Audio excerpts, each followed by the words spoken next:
Om Swastiastu. Setiap daerah di dunia memiliki cerita mistis yang diwariskan dari generasi ke generasi.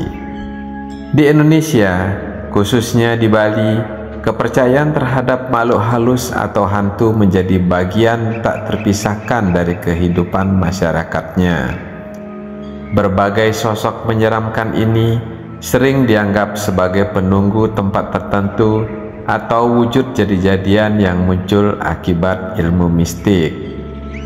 Kali ini kita akan membahas 10 makhluk halus atau hantu yang dipercaya ada oleh masyarakat Bali. Dari sosok menyerupai manusia hingga makhluk yang berwujud lebih menyeramkan. Mari kita eksplorasi bersama dunia tak kasat mata ini. 1. Memedi. Memedi adalah makhluk halus pertama yang kita bahas. Dalam kehidupan masyarakat Bali, istilah engkebang memedi merujuk pada kejadian anak kecil yang disembunyikan oleh memedi. Memedi biasanya tinggal di semak-semak, pepohonan, atau batu besar. Mereka gemar bermain dengan anak-anak, seringkali menyebabkan anak hilang secara tiba-tiba. Untuk memulangkan anak yang disembunyikan oleh memedi, masyarakat biasanya menabuh alat musik tradisional Bali seperti bleganjur. Ritual ini dipercaya dapat mengembalikan anak yang hilang tersebut. 2. Leak. Kata leak mungkin sudah tidak asing lagi, baik bagi masyarakat Bali maupun luar Bali. Leak adalah wujud jadi-jadian yang proses perubahannya disebut ngelekas. Ilmu pengeleakan dapat dipelajari melalui lontar-lontar kuno seperti lontar Durga Bhairawa atau lontar Cambrebrag. Terdapat berbagai jenis leak seperti leak barak, leak sari, hingga leak siwa kelakah yang dianggap sebagai yang tertinggi. Ilmu leak biasanya didapatkan melalui anugerah, keturunan, atau mempelajarinya dari lontar. Namun, banyak yang percaya bahwa ilmu ini juga dapat terbang atau pindah ke orang lain saat pemiliknya meninggal dunia. 3. Celuluk. Selanjutnya adalah celuluk yang juga dikenal sebagai leak gundul. Makhluk ini memiliki penampilan yang sangat menyeramkan dengan rambut lebat, payudara besar, mata melotot, dan taring tajam. Celuluk sering muncul dalam pementasan calon arang sebagai ante-ante rangde. 4. Tonye. Tonye dipercaya sebagai penunggu sungai atau pohon besar. Makhluk ini memiliki rupa yang mirip manusia, namun tanpa lekukan antara mulut dan hidung. Tonye diyakini hidup berkelompok dan sering dianggap sebagai pengganggu di tempat-tempat yang dikeramatkan. 5. Gamang.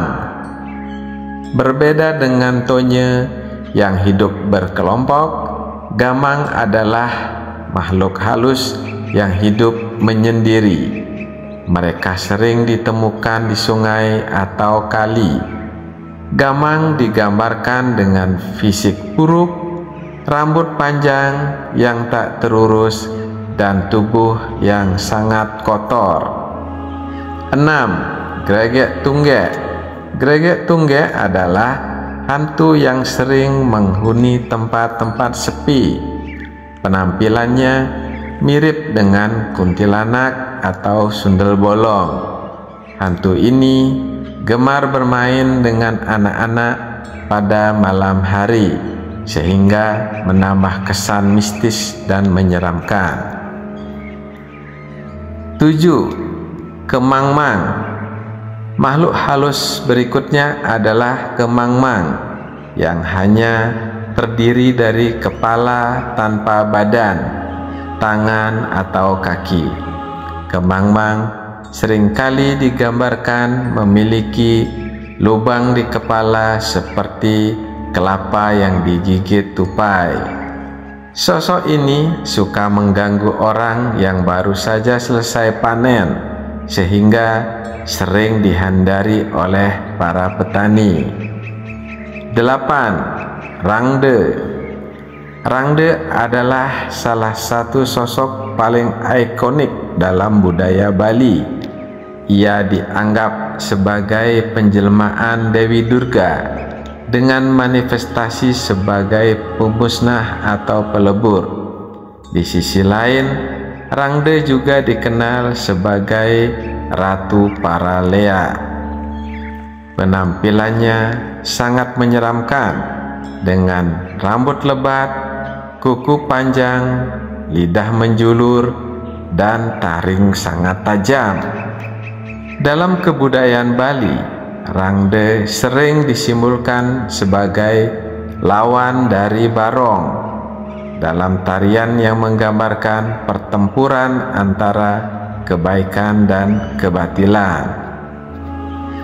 9. Rarung. Rarung adalah makhluk halus yang sering muncul dalam lakon Caron Arang. Berbeda dengan Rangde, Rarung digambarkan sebagai sosok yang lebih muda dan cantik, namun ia tetap memiliki aura mistis yang menyeramkan sebagai antek dari Rangde. 10. Brerong. Makhluk terakhir dalam daftar ini adalah Brerong yang sering disebut sebagai tuyul versi Bali.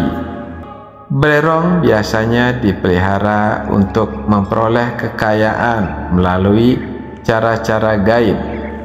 Namun, memelihara brerong tidaklah mudah karena membutuhkan sesajen khusus dan perjanjian yang harus dipenuhi.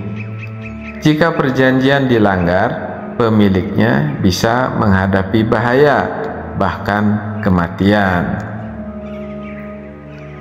Kepercayaan terhadap makhluk halus atau hantu adalah bagian dari tradisi yang diwariskan oleh leluhur. Walau banyak yang menganggapnya sebagai mitos, kehadiran cerita-cerita ini tetap menjadi pengingat agar kita menghormati alam, tradisi, dan nilai-nilai lokal. Nah, itulah 10 makhluk halus atau hantu yang dipercaya ada oleh orang Bali. Semoga pembahasan ini bisa menambah wawasan dan menjaga rasa hormat kita terhadap kearifan lokal yang ada. Terima kasih atas perhatiannya. Mohon di-subscribe dan nyalakan loncengnya untuk mendapatkan notifikasi video-video selanjutnya. Om Santi Santi Santi Om.